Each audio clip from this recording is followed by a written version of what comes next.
হ্যাঁ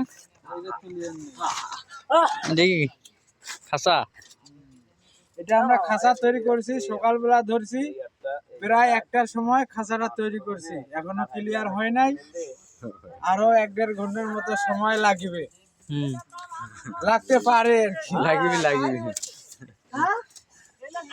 আর আমরা এখন রাতে 10টা পর্যন্ত কাজ করলাম, এখন আমরা কাজ শেষ করলাম। এটা কি সৌদি আরবের কি পাহাড়? এটা আছে পাহাড়, সৌদি আরবের না?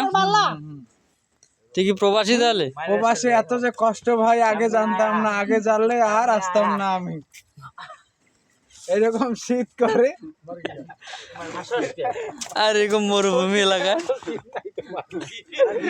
আরে মরুভূমির এলাকায় রে, এই যে শীতের কারণে বিড়ি ধরাচ্ছি।